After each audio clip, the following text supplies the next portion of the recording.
Fala galera! Bom ou não? Professor João Batista. Dessa vez eu vou ler o texto, filhão.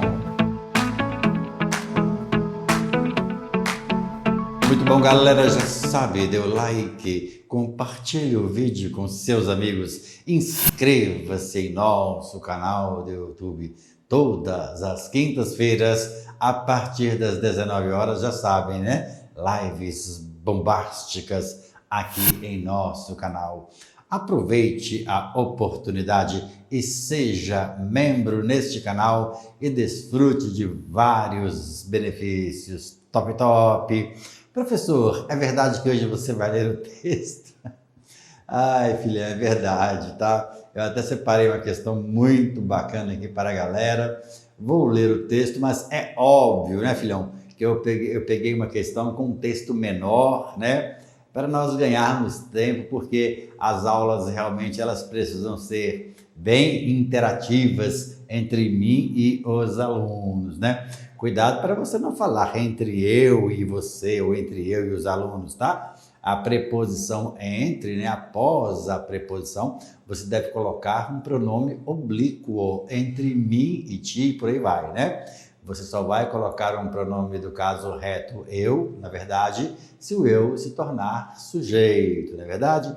Bom, o assunto não é sobre isso, é apenas uma dica. Vamos lá, galerinha, vamos ver a aula de hoje. Bom, o texto está todo nesta página, beleza? E eu gostaria de ler o texto com vocês, é uma questão da VUNESP. Vamos lá, filhão, leia o texto, beleza? Eu até que vou ler hoje, beleza? Mas eu não tenho muito costume de ficar lendo texto de prova, não. Vamos lá. Leitura e produção de texto é o título, não é verdade? Vamos lá. A produção de texto em sala de aula ganhou papel relevante quando se tornou a redação, estou arrepiando, produção realizada pelo aluno, normalmente com tema proposto pelo professor, vírgula, por produção de textos no ambiente escolar, ponto. Essa troca unida a interações e propostas pedagógicas diferentes dentro do conteúdo linguístico ganha considerável importância, considerando a necessidade de tornar o aluno leitor, produtor, ponto. Nessa perspectiva que eu li, substituir redação por produções de texto é propiciar ao aluno uma interação, vírgula, um diálogo com outros textos. Provocar esse contato é importante, pois reconhece que é a partir da leitura que se aprende e se constrói culturalmente e dentro de uma concepção de aluno leitor-produtor e numa perspectiva de linguagem como uma atividade interindividual, ponto. Língua portuguesa, e aqui está a fonte. Top! Normalmente, né, filhão, as pessoas, quando elas vão fazer uma prova de concurso público, independentemente da banca, normalmente a questão começa com um texto e as pessoas têm o costume de ler 2, 3, 4 vezes, conforme nós temos ensinado aqui no canal. Não ensinado a ler, né? Esta linha de pensamento de ler 2, 3, 4 vezes, na verdade, na grande maioria das vezes, isso não vai resolver o problema de um aluno, né? Mas hoje, né, eu falei que eu vou ler, então eu já li o texto. Agora, gostaria que vocês observassem algo bem interessante, tá? Aqui a banca me fez a seguinte pergunta, olha só. O texto que eu li deixa claro que a produção de texto em sala de aula deve ser para o aluno uma atividade. Que tipo de atividade? Acessória, significativa, incidental, eventual ou individual? Bacaninha. Filhão, dá uma olhadinha para cá. Antes de eu marcar a correta, de mostrar para vocês, né, por que a correta é a letra tal, eu gostaria de passar para a nossa próxima tela e mostrar algo bem interessante para vocês ainda sobre esta questão de concurso, tá bom?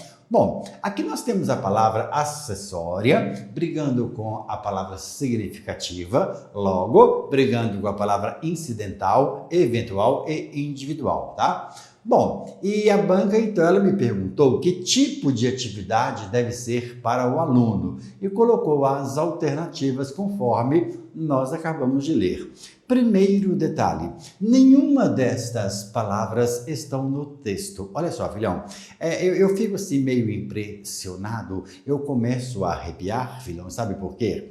Porque o que acontece é o seguinte, na grande maioria das vezes, quando os nossos professores nos ensinam algum tipo de questão ligada à interpretação de texto, eles nos ensinam, entre aspas, a contextualizar as palavras. Tudo bem, isso realmente é importante. Eu não estou dizendo que isso seja realmente uma perda de tempo, né, filhão?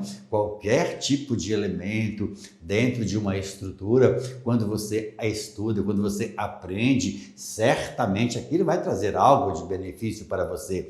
Mas o problema é, se você não tiver alguns elementos, conforme eu tenho dito para toda a galera, você bate o olho na questão, vai lá no texto, busca as palavras, para tentar contextualizá-las e o pior, você não encontra nenhuma, porque lá no texto não existe acessória, não existe significativa, não existe incidental, não existe eventual, não existe individual. Ah, mas então eu vou fazer o quê? Eu vou entrar com recurso? Oh, criatura, preste muita atenção. Eu li o texto porque para mostrar para você que na grande maioria das vezes não é necessário você ler textos. Tudo bem, há pessoas em nível nacional que não concordam comigo. Ah, ele é doido, ele não lê texto, então não leia. Eu já falei com você muitas vezes que na grande maioria das vezes, não em todas, você não precisa ficar lendo esses textos quilométricos, porque este aqui foi lido na íntegra, não é verdade? Li até com ênfase, li até com emoção, não encontrei nenhuma palavra, e agora? Vamos marcar o quê? Porque a banca pergunta o seguinte, que tipo de atividade deve ser para o aluno? O problema maior vem agora, é que no texto acima, filhão, não existe nenhuma parte do texto que mostra para você que tipo de atividade deve ser para o aluno. Então, quer dizer, o candidato, ele pega a prova, ele lê 2, 3, 4, 5 vezes, pega a pergunta, tenta contextualizar, não encontra, tenta encontrar qualquer tipo de palavra no texto, não encontra, então tem que fazer o quê? É técnica mesmo? Eu tenho que aplicar técnica, estou arrepiando, estou virando monstra. Tem gente que não gosta dos meus chiliques. Eu não estou preocupado com isso não, filhão.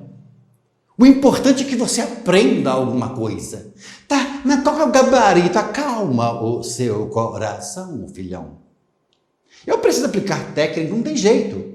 Olha só, eu peguei alguns elementos importantes, essenciais, vamos dizer assim, que estão dentro do próprio texto, mas que não respondem à pergunta. A banca perguntou que tipo de atividade deve ser para o aluno. Está escrito, ganha considerável importância considerando a necessidade de tornar o aluno leitor, produtor. Beleza, não responde. Propicia ao aluno uma interação, um diálogo com outros textos. Beleza, não responde a pergunta. Peguei as partes principais do texto. Aprende-se e se constrói culturalmente. Beleza, maravilhoso, mas não responde a pergunta. Aluno, leitor, produtor, em uma perspectiva de linguagem como atividade interindividual, beleza, maravilhoso, mas não responde a pergunta. E agora, professor, o que eu faço? Filhão, olha para cá, por favor. Eu não tenho falado com vocês a respeito de você compreender o poder das palavras? Na grande maioria das vezes, quando você entende isso, basta você corra o olho no texto, pegue a inteligente. Pegue aquela que vai trazer um benefício independentemente de você ter lido o texto ou não. Vamos lá. Olha o poder das palavras. Ah, mas eu tenho que aprender agora o sinônimo das palavras. Filho, não me faça essa pergunta não, tá? Porque se você vai para uma prova de concurso público, se você não sabe nem o que significa acessório, não sabe o que significa significativo e por aí vai, é muito complicado, né? Então você aconselha a gente pegar um dicionário e decorar. Ai, eu estou arrepiando! Não me faça pergunta, idiotas! Olha pra cá! Preste atenção! Acessória, segundo plano. É isso mesmo, segundo plano. Quer dizer que tipo de atividade deve ser para o aluno?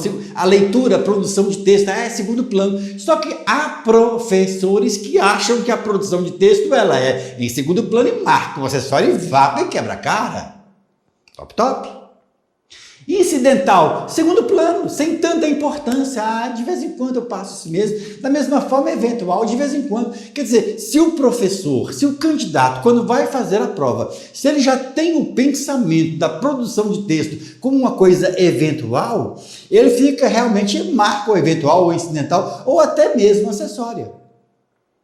Agora, o que acontece? Nós temos ali a palavra individual. Não, a atividade deve ser individual, cada aluno deve ler a sua, para com o modelo, já falei com vocês em relação a isso.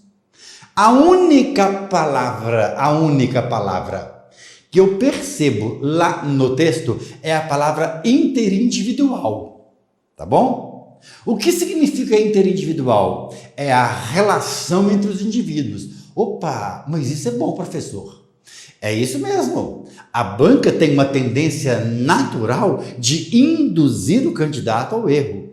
Tudo bem, interindividual, filhão, ela vai trazer a relação às pessoas, a produção de texto, beleza. Várias pessoas quebrariam a cara marcando interindividual por dois motivos. Porque realmente isso existe uma relação e segundo, porque o texto fala a respeito dessa palavra. Se tem o individual, tem o interindividual, a pessoa fala, ao texto, individual, interindividual, individual, interindividual, vá para o interindividual e quebra a cara. Sabe por que eu estou falando com vocês isso, filhão? Preste atenção no poder das palavras, filhão.